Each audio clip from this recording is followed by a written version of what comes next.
A lot of you want to read more because I'm sure you love reading like me, and that's why you're here. But how many times did you bought a book and you didn't even start reading it?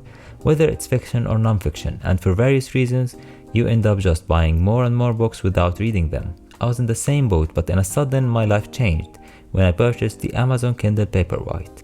Hi, my name is Ala. I'm an architect and a photographer, and in this video I will talk about why the Kindle is one of the most valuable purchases I've ever made and why you should get one.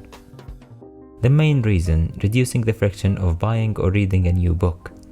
Before getting the Kindle, when I was having a break time or in the commute or waiting for something, I was scrolling through the gram or Twitter or Facebook, or just listening to music or doing nothing particularly productive. And every night before sleep, when I'm in bed, I was watching random videos on YouTube and again scrolling through the gram. And another good amount of time wasted, which the author of the book Make Time call infinity pools, which is procrastination distractions that stops you from doing what you should do and wastes your time, like Facebook, Twitter and Instagram. Now I keep the Kindle in my bag since it's so light and small compared to carrying physical books, so if I have any gap time, I can just get it and continue from where I left. The Kindle also changed my nighttime routine for the better. Now I leave my phone across the room and get into bed and start reading for 20 to 30 minutes until I fall asleep, which actually not just made me read more every day, but it enhanced my sleep quality, because using your device at a high brightness before sleep can suppress your normal nighttime release of melatonin, which is a key hormone in the circadian system. Melatonin tells the body that it's night, helping to make us feel sleepy. And the Kindle reduces the friction of buying or reading a book, because now when I hear about a book and I'm excited to read it, I can buy it immediately from the Kindle store and start reading it without waiting days for delivery, which resulted in reading so many books than I might have done if I had to buy physical books. It's also distraction free compared to reading on the iPad or the mobile phone, because there are no notifications or other apps to interrupt you. Value for money.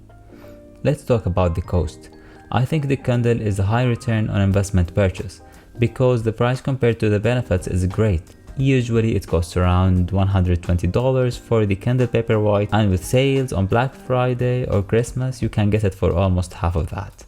And it keeps a lot of its resale value later on. So if you don't need it or it didn't work for you, you can sell it almost for the same price, if not more in some cases. And Kindle books are usually cheaper than the physical books, and frequently Amazon makes sales on books, so you can grab them for much less, and somehow you're contributing towards a better environment, since nothing is printed. The ease of note-taking and highlighting on the Kindle is amazing, that you can highlight anything from the book and later on you can export all your highlights for wherever you want. This is great because basically you have all your notes from all your books in one place, and anytime you can go back to it and search it. And you can use the app called Readwise to send you an email with 5 random quotes from your highlights every day. Durability. It's actually pretty solid and durable, and it's waterproof, so you don't worry about it when you're on the beach for a vacation.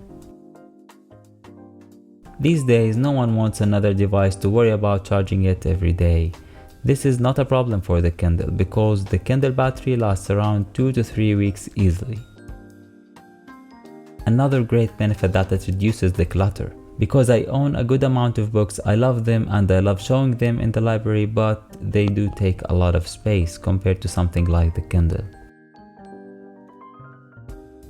The built-in dictionary is amazing, because while I'm reading, when I see a word I don't know the meaning of it, I can on the spot highlight the word and see the meaning of it. Versus when I'm reading a physical book, the chance is much less that I will go to my phone and type the word and see what that means. So most probably I will skip that word and try to know the meaning from the context. The e-ink display, it doesn't strain your eyes when you're reading for a longer period of time, because it's not a screen with the bright pixels. It's like you're reading from a paper. Also, it's not reflective, so if you're outside or on the beach reading under the direct sun, you have no problem at all, because it's exactly like you're reading from a physical book. A lot of you will ask why not reading on my mobile phone. First, it's not as pleasant experience as reading on something like the Kindle, because when reading on a phone, it feels like you're reading from a screen, while reading from Kindle feels like you're reading from a paper. It's just much more enjoyable experience reading from the Kindle. I hope you like this video. Please leave me a comment. Let me know if you prefer reading physical books or digital ones. Thanks for watching and see you in the next one.